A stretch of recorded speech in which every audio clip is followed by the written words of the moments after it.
صدر ٹرمپ پاکستان اور انڈیا کے درمیان جنگ رکوانے کے علاوہ اس جنگ کو ختم کروانے کا دعویٰ بھی کر چکے ہیں اور اس سلسلے میں امن معاہدہ بھی کروایا، لیکن تھائی لینڈ اور کمبوڈیا میں ایک بار پھر جنگ چھڑ گئی ہے۔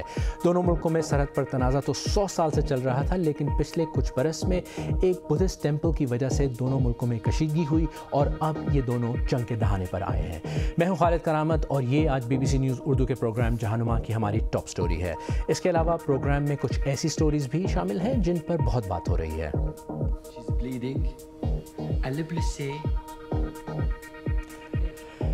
فلم وائس آف ہند رجب جب فلم فیسٹیولز میں اسکرین ہوئی تو دیکھنے والی ہر آنکھ نم تھی۔ فلسطینی بچی ہند رجب کی ہلاکت کے بارے میں فلم ایک بار پھر عالمی توجہ کا مرکز بن گئی ہے۔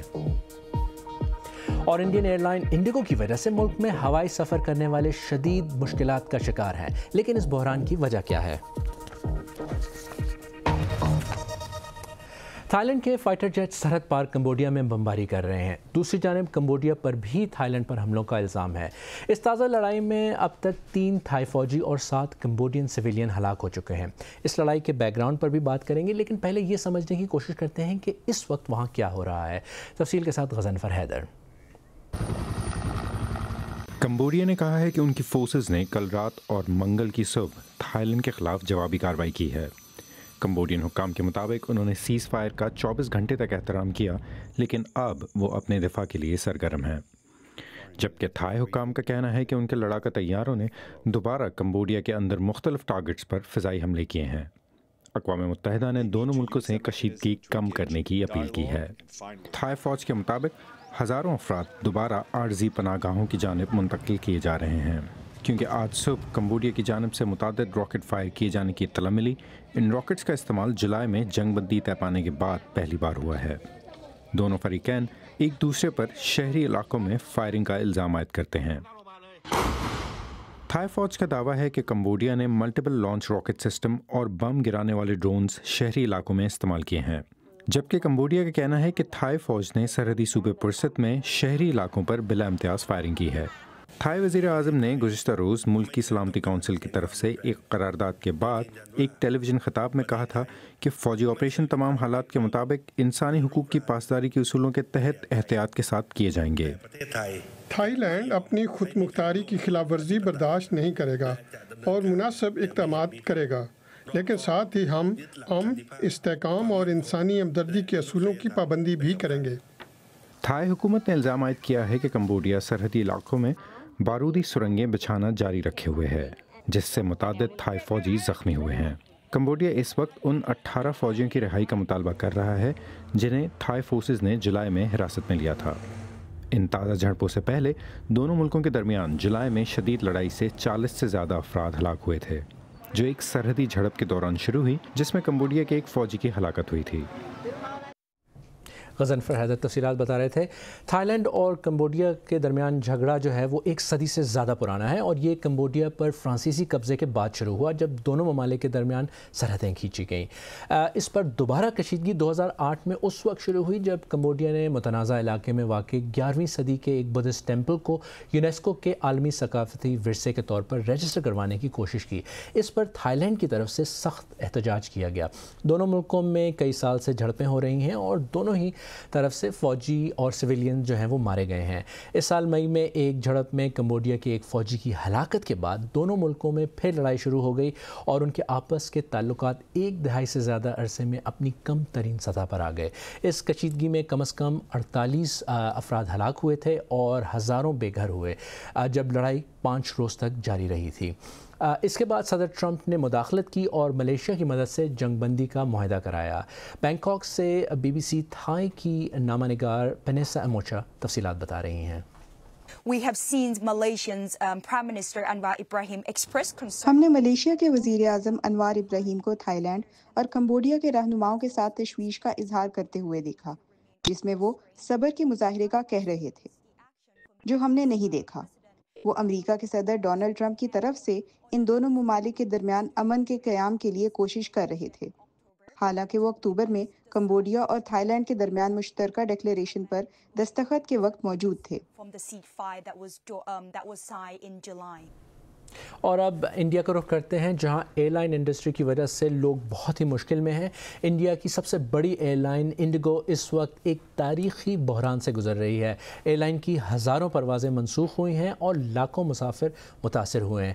انڈیگو چھوٹی موٹی ایئر لائن نہیں ہے، انڈین ایوییشن انڈسٹری میں اس کی مارکیٹ شیئر کا 60% حصہ ہے۔ ایئر لائن کی روزانہ 2000 پروازیں چلتی ہیں۔ ویسے تو انڈیگو کا کہنا ہے کہ حالات اب بہتر ہو رہے ہیں، لیکن صورتحال اچانک سے ٹھیک نہیں ہو جاتی۔ اور اس وقت انڈیا میں کیا صورتحال ہے، B B C News Urdu کے شکیل اختر دلی میں موجود ہیں۔ شکیل، انڈیگو ایک بڑی اور کامیاب کمپنی ہے، ایسا کیا ہوا کہ وہ اتنے بڑے بحران کا شکار ہو گئی ہے؟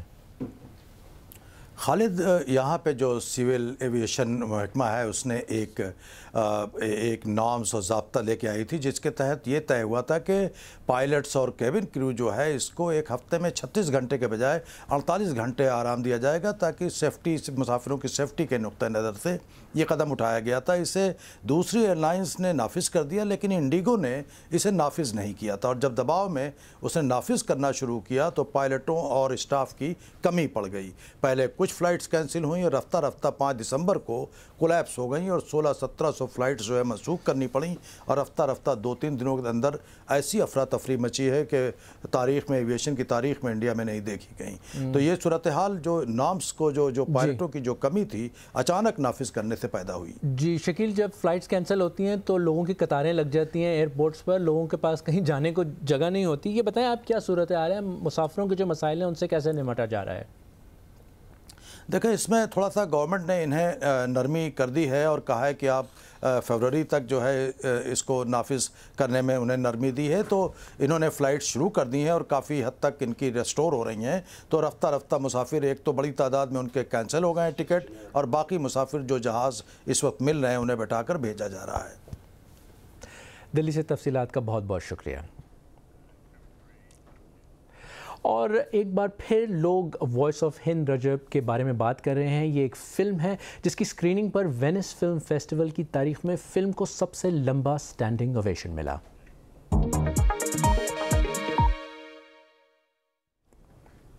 یہ فلم ہند رجب نامی فلسطینی بچی کے بارے میں ہے جو غزہ میں اسرائیلی ڈیفنس فورسز یعنی IDF کے حملے کا نشانہ بنی۔ یہ فلم ٹونیزین فلم میکر کوثر بن ہنیہ نے بنائی ہے اور اسے گولڈن گلوبز میں غیر ملکی زبانوں کی بہترین فلم کی کیٹیگری میں ایوارڈز کے لیے نامزد کیا گیا ہے۔ اس فلم کی کہانی فلسطینی بچی ہند رجب کی گھنٹوں لمبی فون کال کے گرد گھومتی ہے جو پیلسٹینین ریڈ کریسنٹ کو IDF کے حملے کے بعد مدد کے لیے کی گئی تھی۔ اس فلم کے ٹریلر کا ایک کلپ دیکھتے ہیں۔ البنت عم تنزف، متصابة، اعملوا شيء مشان الله۔ اس فلم میں ریڈ کریسنٹ کے کال ہینڈلرز ایک وار زون میں زخمیوں کی مدد کرنے کے مشکل کام سے گزر رہے ہوتے ہیں، اور فلم میں ہند رجب کی اصلی فون کال کی آڈیو استعمال کی جاتی ہے اور اداکار اس آڈیو کو سنتے ہوئے اپنا کردار نبھاتے ہیں اور اسے بچانے کی کوشش کرتے ہیں۔ جس چیز پر بہت بات ہو رہی ہے وہ یہی آڈیو ہے جو فلم میں استعمال کی گئی، اور اس بارے میں فلم میکر کوثر بن ہنیہ نے میڈیا سے بات کرتے ہوئے کہا کہ اس کی آواز میں اتنی زندگی تھی جیسے مجھے کہہ رہی ہو کہ مجھے بچاؤ۔ اور اب ایک نظر ڈالتے ہیں دنیا بھر کی کچھ اہم خبروں پر۔ یوکرین کا کہنا ہے کہ وہ ملک کے مشرقی حصے میں پوکروسک نامی شہر پر روسی حملوں کی ابھی بھی کامیابی سے مزاحمت کر رہا ہے۔ پچھلے ہفتے روس نے یہ دعویٰ کیا تھا کہ یہ یوکرینی شہر اس کے قبضے میں آ چکا ہے۔ پوکروسک اور اس کے گرد و نواح میں پچھلے 1 سال سے یوکرین اور روس کے درمیان لڑائی ہو رہی ہے۔ اسرائیل کے مطابق اس نے لبنان کے بہت سے علاقوں میں حزب اللہ کے انفراسٹرکچر کو نشانہ بنایا ہے، جس میں ٹریننگ اور میزائل لانچ سائٹس شامل ہیں۔ حملے کے نتیجے میں کسی جانی نقصان کی تفصیلات نہیں ہیں۔ حزب اللہ کے ساتھ جنگ بندی کے باوجود اسرائیل نے جنوبی لبنان پر حملوں میں اضافہ کیا ہے۔ اور امریکی کمپیوٹر چپ میکر انویڈیا کو حکومت کی طرف سے اپنی ایڈوانسڈ AI چپس چین کو فروخت کرنے کی اجازت مل گئی ہے۔ یہ فیصلہ بظاہر امریکہ کی نیشنل سیکیورٹی پالیسی کے برعکس ہے۔ سابقہ امریکی صدر بائیڈن کے دور میں ان چپس کے عسکری استعمال کے خدشے کی وجہ سے چین کو ان چپس کی ایکسپورٹ پر پابندی لگا دی گئی تھی۔ اچھا، اگر آپ کی فیملی میں بچے یا ٹین ایجرز ہیں تو انہیں ڈانٹ ضرور پڑی ہوگی کہ فون کی جان چھوڑ دیں، یا اگر آپ کے چھوٹے بہن بھائی ہیں وہ ہر وقت ڈیوائسز میں گم رہتے ہوں تو آپ آسٹریلیا جانا چاہیں گے کیونکہ آسٹریلیا 16 سال سے کم عمر بچوں کے سوشل میڈیا استعمال پر پابندی لگانے والا پہلا ملک بننے والا ہے۔ وہاں جن بچوں کے ٹک ٹاک، فیس بک، انسٹاگرام، یوٹیوب اور اسنیپ چیٹ پر اکاؤنٹ ہیں وہ بند ہو جائیں گے اور نئے اکاؤنٹ کھولنے کی اجازت نہیں ہوگی۔ BBC نیوز کی کیٹی واٹسن کی رپورٹ آپ تک پہنچا رہے ہیں علی Kazmi. For the good of Kirsty, for the good of Lucy and Anya. Australia ایک نیا تجربہ کرنے والا ہے۔ یہ اپنے نوعمر لڑکے لڑکیوں کو سوشل میڈیا سے نکالنے والا پہلا ملک بن جائے گا، اور یہ حکومت کی طرف سے ایک واضح پیغام ہے۔ اس قانون کا مطلب ہے پرانے اچھے دنوں کی واپسی اور اپنے بچوں کی سوشل میڈیا زندگی کو دیکھ کر والدین کو محسوس ہونے والی بے بسی کا خاتمہ۔ آسٹریلیا میں اسکول کی گرمیوں کی چھٹیوں کے ساتھ ساتھ اس بین کے نفاذ کی وجہ سے تمام بچوں کی اس بارے میں کوئی نہ کوئی رائے ضرور ہے۔ لوگوں کو لگتا ہے کہ سوشل میڈیا انٹرنیٹ کی کوئی گندی نالی ہے جہاں غلط کام ہوتے ہیں یا ان کے بچوں کو ورگلایا جاتا ہے۔ یہ بات ہے تو ٹھیک، لیکن سوشل میڈیا پر مکمل بین کے بجائے اسے دوسرے طریقوں سے کنٹرول کیا جانا چاہیے۔ میرے خیال میں لوگوں کو پتہ لگنا چاہیے کہ سوشل میڈیا سے باہر بھی ایک زندگی ہے اور سوشل میڈیا پر نظر آنے والی ہر چیز درست نہیں۔ بچے اس کا کوئی نہ کوئی توڑ نکال لیں گے اور بین کے باوجود سوشل میڈیا استعمال کریں گے۔ ٹلی روز وان کو ڈانس کا شوق تھا اور سوشل میڈیا سے بہت لگاؤ تھا، لیکن انٹرنیٹ پر بولنگ کی وجہ سے ان کی زندگی تباہ ہو گئی۔ تقریباً 4 سال پہلے اس نے خودکشی کر لی۔ وہ صرف 15 سال کی تھی۔ اس کے فون کے استعمال کی شروعات میسیجنگ سے ہوئی، لیکن پھر بات ٹک ٹاک، اسنیپ چیٹ اور انسٹاگرام تک پہنچ گئی۔ پوری دنیا میں بچے اس کے نقصانات برداشت کر رہے ہیں اور یہ ایک نقصان دہ چیز ہے جس پر اب تک کسی کا کنٹرول نہیں، اور میرے خیال میں ہمارے بچے ایک تجربے کا حصہ بن گئے ہیں۔ ہم نے بس ان کے ہاتھوں میں ایک فون تھما دیا ہے، جیسے میں نے ٹلی کے ہاتھوں میں تھمایا جب وہ 12 سال کی تھی۔ مجھے نہیں پتا تھا کہ یہی اس کی موت کی وجہ بنے گی، کہ انٹرنیٹ کی بے قابو دنیا تک دسترس اسے اتنا نقصان پہنچائے گی، ایسا نقصان جس کی اجازت کوئی بھی ماں باپ نہیں دے سکتے۔ ٹلی کی زندگی کے ساتھ ساتھ اس کے دکھ کی بھی حیثیت تھی، اور کسی بچے کو ایسے دکھ سے نہیں گزرنے دینا چاہیے۔ لیکن بہت سے ایکسپرٹس کی رائے میں یہ قانون ایک مؤثر حل نہیں ہے۔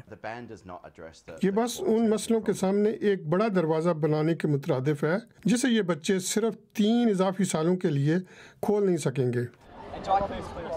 اس قانون کے مداح اور ناقدین ایک طرف، لیکن اس کا اصل اثر آسٹریلیا کے نوعمر بچوں میں نظر آئے گا۔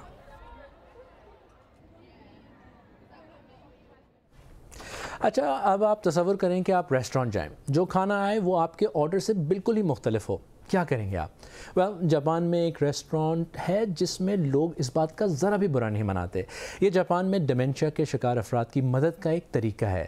ریسٹورانٹ سٹاف ڈیمنشیا کے باوجود اپنی بھرپور کوشش کرتے ہیں کہ زندگی کا حصہ بنے رہیں۔ یہی نہیں، مقامی ٹیکنالوجی کمپنیاں بھی روبوٹس اور AI ٹولز کے ذریعے ڈیمنشیا سے متاثرہ افراد کی مدد کے نت نئے طریقے ڈھونڈ رہی ہیں۔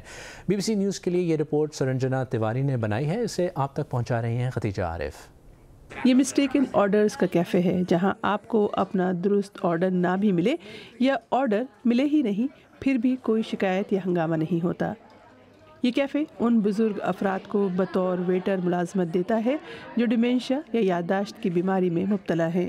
اس بیماری کا کوئی علاج نہیں ہے اور مسٹر موریٹا جیسے مریض جسمانی اور ذہنی کمزوری کا سامنا کر سکتے ہیں۔ تحقیق سے پتہ چلا ہے کہ مریضوں کو مصروف رکھنا بیماری کی علامت کو کچھ عرصے تک روک سکتا ہے، اور مسٹر موریٹا نے یہاں کام کر کے یہی کیا ہے۔ یہ خاتون کہہ رہی ہیں کہ ان کے لیے اب سوالوں کا جواب دینا بھی مشکل ہے، لیکن وہ پھر بھی یہاں آنے کا انتظار کرتے ہیں۔ یہ کہہ رہے ہیں کہ مجھے ہر طرح کے لوگوں سے ملنا پسند ہے، ہر شخص مختلف ہے، اس میں مزہ ہے۔ واسیڈا یونیورسٹی میں جو روبوٹ تیار کیے جا رہے ہیں ان سے امید کی جا رہی ہے کہ وہ مستقبل میں ایسے مریضوں کے کیئر گیور بنیں گے جن کی صلاحیتیں کم ہو رہی ہیں، اور کیئر گیورز کی مستقل جو کمی ہے اسے پورا کرنے میں مددگار ثابت ہو سکتے ہیں۔ ایرک کا مطلب ہے AI driven robot for embrace and care. یہ روبوٹ نرسنگ سے لے کر مریض کی پوزیشن بدلنے اور گھریلو کاموں میں مدد کریں گے۔ آئیے دیکھتے ہیں کہ کیا یہ میرا پاؤں ڈھونڈ سکتا ہے۔ اوہ ہاں، یہ رہا۔ ڈیمنشیا کے مریضوں کو اکثر ہاتھ اور آنکھ کے درمیان کوارڈینیشن میں مسئلہ ہوتا ہے یا پٹھوں کی کمزوری کا سامنا ہوتا ہے.